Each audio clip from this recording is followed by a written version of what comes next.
O tema que será abordado agora neste painel 11, recolocar o Brasil nos trilhos. Para coordenar este tema, convidamos o senhor Emiliano Stanislau Afonso Neto, presidente da AIAMESP.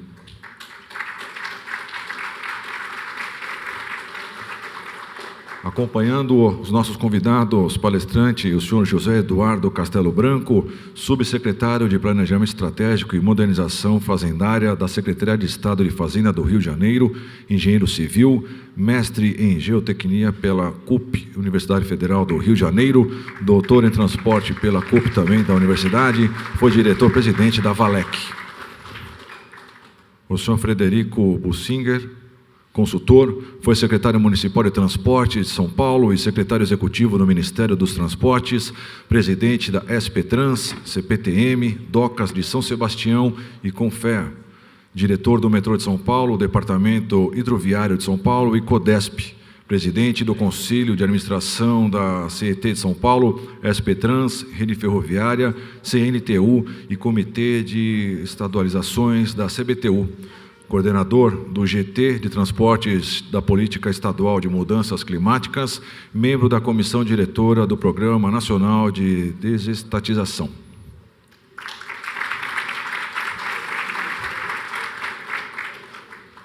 Deputado João Caramês, da Assembleia Legislativa de São Paulo. O senhor João Caramês nasceu em Itapevi, São Paulo, em 29 de junho de 1951. Formado em matemática e física, lecionou em várias escolas públicas de Itapevi e região. Foi prefeito de Itapevi no período de 1993 a 1996. E em 1998 foi eleito pela primeira vez deputado estadual pelo PSDB. Em 2000, a convite do governador Mário Covas, assumiu a chefia da Casa Civil do Governo do Estado, onde permaneceu até janeiro de 2002. Reeleito deputado estadual em 2002, 2006, 2010 e 2014 como suplente. Exerce seu 5º mandato na Assembleia Legislativa, onde foi presidente da Comissão de Transportes e Comunicações. Caramês é idealizador e coordenador de 3 frentes parlamentares: Frente Parlamentar das Hidrovias, Frente Parlamentar de Apoio à Mineração e Frente Parlamentar pelo Desenvolvimento dos Municípios de Interesse Turístico.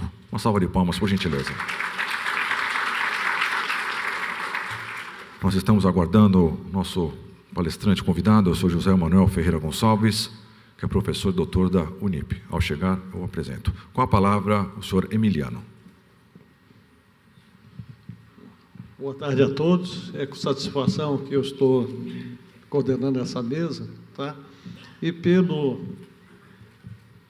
nós já estamos com 2h10, tá? Essa é a penúltima evento nosso aqui. Vamos primeiro dar uma conversada, cada um apresenta o que tem a apresentar e depois nós discutimos um pouco. Eu gostaria que, inclusive, no final desta apresentação, nós tivéssemos condições de ver a opinião das pessoas que estão aqui presentes, tá? Então, começamos com o Fred. Fred, se você puder fazer sua apresentação, eu agradeço. Obrigado, Emiliano, obrigado, EMESP, e os companheiros de mesa, saúdo. Recolocar o Brasil nos trilhos. Esse é o nosso tema. E eu quero lembrar que nós estamos diante de um tema mais geral, que é investimento, avançar com eficiência, ou seja, é uma ideia ambiciosa, né? E esse tema, certamente, é de extrema importância e bastante oportuno, por isso eu saúdo a iniciativa da AIMESP. E eu parto um pouco com aquele sentimento, eu como parte dos Jurássicos, um pouco aquele sentimento que cantou Elis Regina, do Belchior, ou seja, apesar de termos feito tudo o que fizemos, ainda somos os mesmos e vivemos como os nossos pais. Em muitos casos, muito pior do que os nossos pais. E a gente tem que, talvez, se inspirar no Einstein, ou seja, nós sabemos onde chegamos fazendo o que estamos feito. E o Einstein nos dizia que insanidade é imaginar e esperar resultados diferentes fazendo tudo do mesmo jeito. Por isso, eu quero contribuir para esse debate, essas conclusões de que falou o Emiliano. E eu parto de algumas premissas. A primeira é de que esse enunciado é sincero, ou seja, queremos enfrentar os problemas e estamos comprometidos, essa é uma palavra hoje meio em desuso, comprometidos com o resultado. E como eu sou jurássico, para não dar muito na pinta, eu quero incorporar algumas palavras, alguns conceitos da moda. A gente ouviu falar muito aqui em inovação, sustentabilidade, empoderamento, conectividade. Então, eu quero incorporar esses conceitos meio como linha mestra dessa minha fala aqui. E quero, como nós estamos no final e todo mundo, né, depois do almoço, e na expectativa lá da festa de encerramento, eu quero fazer aqui meio que um esforço de reforço. Mesmo como tem as aulas, eu quero me basear naquilo que foi dito. E eu pude assistir, né, porque teve muita coisa em paralelo ao longo desses dias. Eu só quero recapitular. É claro que eu vou fazer aqui um trabalho de curadoria, eu vou fazer um recorte do meu jeito, mas eu quero me basear naquilo que já foi dito. E esse nosso título, ele é um título um pouco capcioso, porque ele embute um duplo sentido. Nós podemos ler que nós queremos colocar o Brasil nos trilhos. E, de fato, o Brasil entrou recentemente num aparelho de mudança de via, ou seja, nós entramos no AMV, com uma característica: o plano de viagem não está muito bem definido, está em aberto. E, praticamente, todos os subsetores estão e terão que ser repensados, inclusive o nosso. E é nesse sentido que eu quero trazer essas reflexões aqui. A começar de uma coisa que está no título: investir. A nossa métrica passou a ser investimento. Então, nós imaginamos que quanto mais investimento, melhor. E isso nem sempre é verdade. E eu acho que aqui nós já teremos que ter uma inflexão. Ou seja, nós precisamos estar mais focados no resultado. O investimento, é claro que é necessário, mas o investimento é instrumental. O investimento em si não é o fim. Eu posso gastar mais e fazer menos e ter menos resultados. Eu acho que essa é uma inflexão essencial.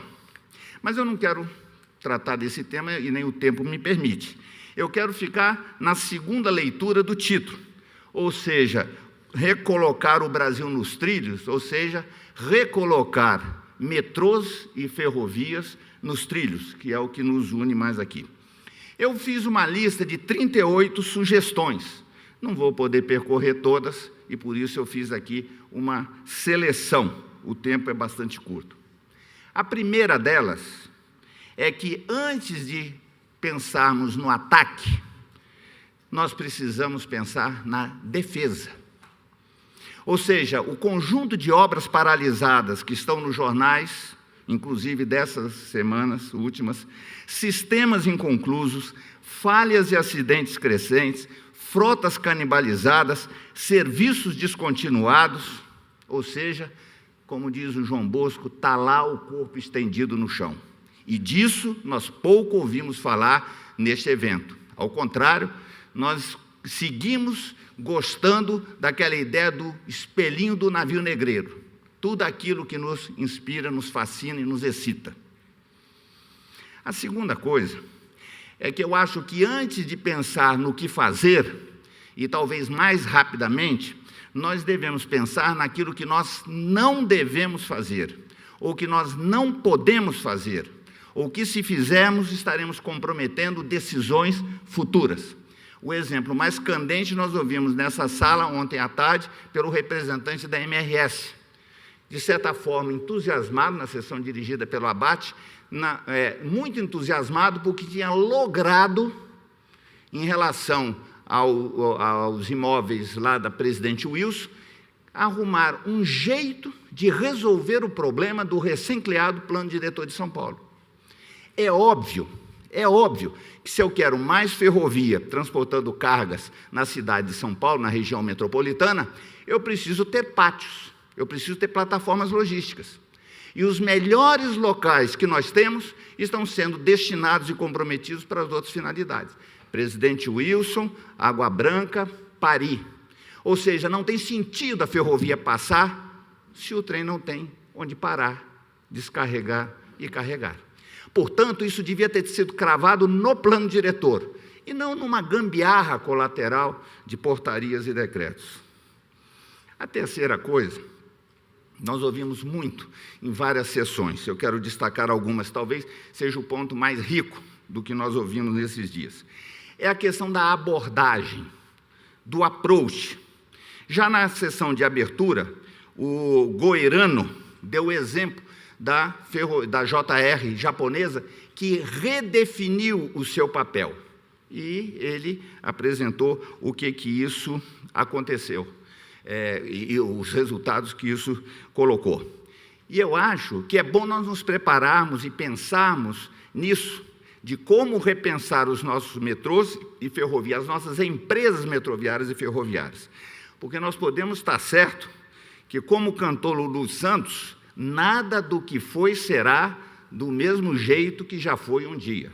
Ou, me disseram para não citar, mas eu também vou citar, o Roberto Carlos, daqui para frente, tudo vai ser diferente, né? E o Rotes ontem fez uma boa síntese ao dirigir a sessão. Ele disse, de fato, nós precisamos repensar a nossa forma de tratar os problemas. Eu acho que é uma boa síntese. E eu acho que nós pensamos mesmo, precisamos mesmo. E aí eu quero dar algumas contribuições nesse sentido. Eu acho que a primeira e mais importante é que, além do o que, sobre o que nós gastamos tempo, refletimos e é necessário, nós precisamos tratar do como. Eu já ontem ia sair meio frustrado, sair daqui, porque ao mesmo tempo que eu saí super excitado de tudo que nos prometeram em relação ao futuro, ao final eu constatei, e tive uma resposta numa das sessões, de que o como não tinha sido ainda pensado. Será pensado um pouco à frente. Então eu acho que nós devemos, ao fazer o nosso planejamento, ao tomo 1, dedicado ao que fazer, nós precisamos criar um tomo 2, como fazer. Mas eu fiquei entusiasmado hoje, porque nas sessões dessa manhã, nós tivemos muitos exemplos e uma rica discussão sobre esse tema.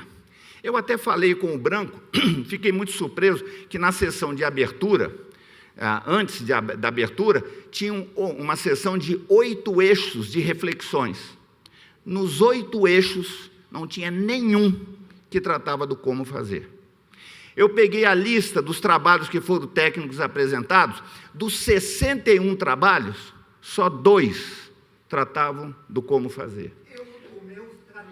Ou seja, os trabalhos que foram apresentados, na verdade, estão ainda na velha ordem, ou seja, de gerar agenda para os outros, imaginando que a mamãe viúva irá prover recursos para resolver tudo, e de que as empresas e os governantes são todos poderosos para fazer e desfazer sobre o território da cidade. Eu acho que esse tempo passou. E, na verdade, o curioso é que não só olhar para os outros, olhar para o futuro, é a história que nos ensina muito. Esse é o 4º ponto. E nós precisamos olhar nisso com um pouco mais de reverência e menos arrogância, como cantava o Taiguara, que nós estamos inventando a vida como se antes nada existisse. Isso é uma arrogância total. E hoje cedo, nós tivemos aqui aula muito interessante nas palavras do Saulo Krishnanand e do Ailton, que apesar de ter sido chamado para debatedor, fez uma 4ª palestra, mas muito rica, e que nos mostrou como a história pode nos ajudar a olhar e resolver os problemas à frente. E eu recomendo àqueles que por acaso tiverem curiosidade, que leiam 2 decretos do Dom Pedro II, não foi exatamente citado, um de 1852 e de outro de 1869. E nós vamos ver que conceitos como sociedade a propósito específico, aquilo que hoje nós impropriamente chamamos de receitas acessórias, Estava tudo incorporado, a não utilização de escravos, olha, uma riqueza. E eu estou falando de uma coisa de 150 anos atrás. Portanto, como canta lá o Beto Guedes, a lição sabemos de cor, só nos resta aprender e, principalmente, praticar.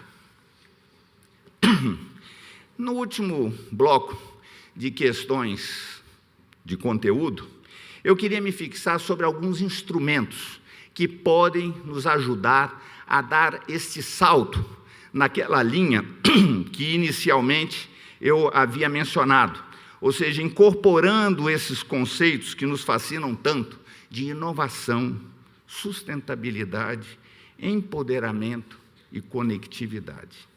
A primeira coisa, nós ouvimos detalhado por vários, e eu destaco logo a palavra do Goirano na abertura, e hoje o Cristianan desenvolveu com enorme elegância e profundidade, a ideia de nós deixarmos de olhar o projeto e passarmos a olhar o empreendimento. Na verdade, o Cristianan usou a palavra negócio, é a mesma equivalente. Ou seja, na verdade, nós não estamos implantando uma linha de metrô, nós não estamos implantando uma linha ferroviária, como bem desenvolveu o Ailton. Nós estamos implantando um eixo com diversas funcionalidades. E aí, uma segunda consequência desse fato é de que o conceito de EVTE, no sentido de estudo de viabilidade técnica, econômica e ambiental, ele é ultrapassado, porque ele nos remete exclusivamente para o projeto. Ao invés do EVTE, nós precisamos introduzir o conceito de plano de viabilização.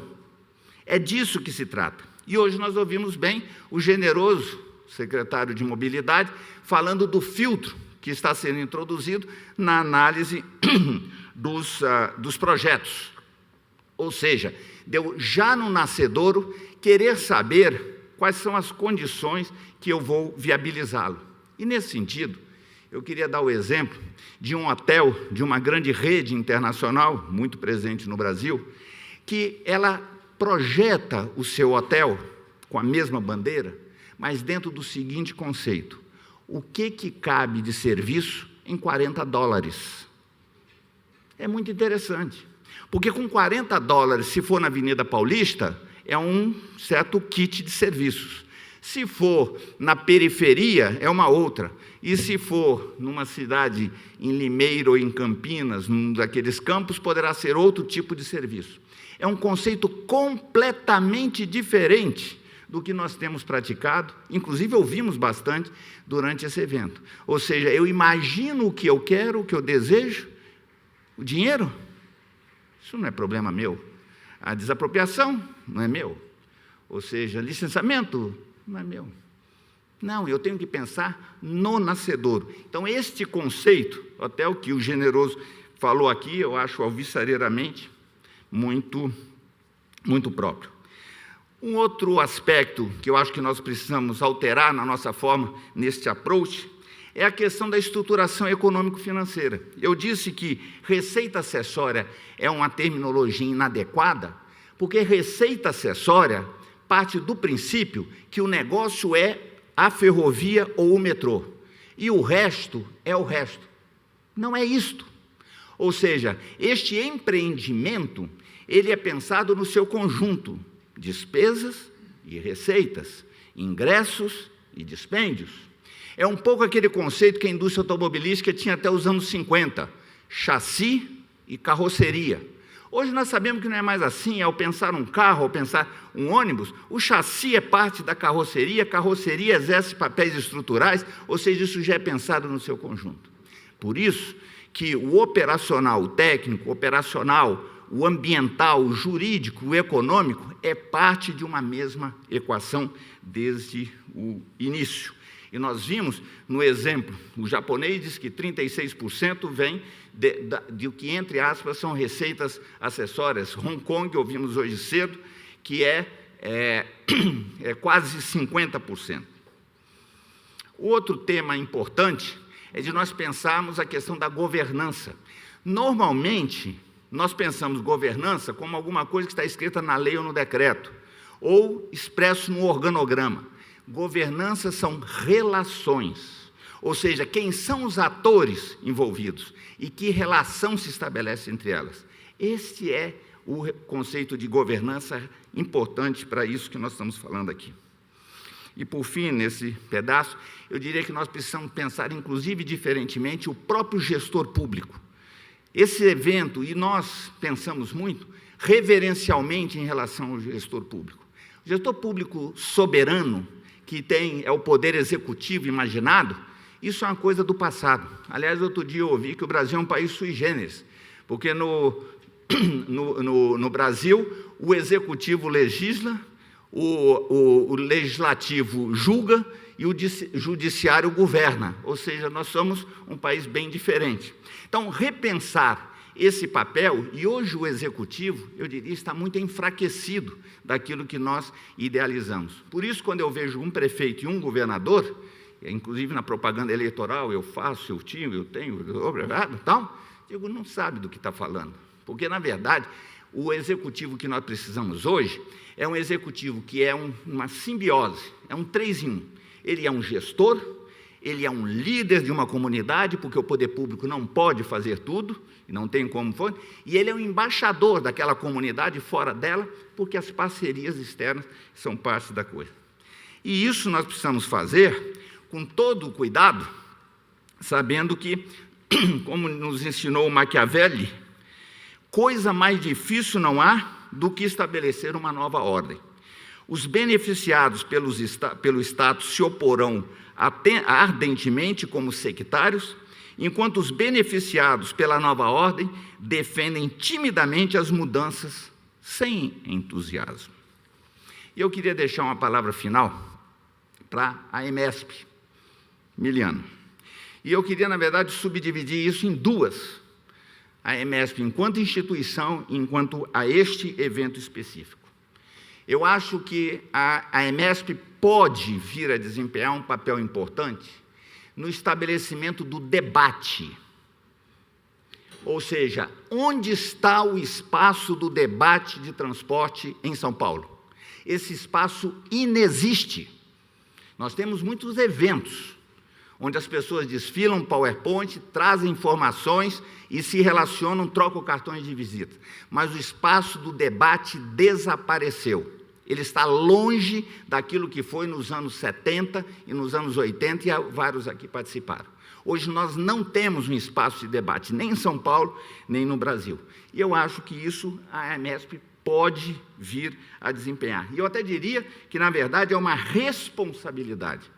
Em países como a Alemanha e como a Suécia, o instrumento da audiência pública, o processo de tramitação de uma legislação, ela impõe que entidades da sociedade civil se manifestem através de pareceres conhecidos e divulgados. Isso é parte do processo decisório das audiências públicas e do processo de tomada de decisão. E eu acho que isso poderia ser ampliado no Brasil, eu acho que a EMESP pode cumprir esse papel. Mesmo porque, de todos os setores de infraestrutura, certamente o que tem menos influência no debate é o de transporte. O setor de energia tem espaços na mídia forte, artigos assinados, eventos acontecendo, telecomunicações, saneamento. O setor mais atrasado e que tem menos participação é o setor de transporte, seja de passageiros, seja de carga. Quando nós vamos a Brasília, nós vamos para coletar informação e muitas vezes para babar ovo, ao invés de ter presença, posição e ideias a serem colocadas. Isso eu acho que é uma possibilidade para a EMESP. E a outra é o próprio evento. Eu acho que o evento tem que ser um instrumento do debate.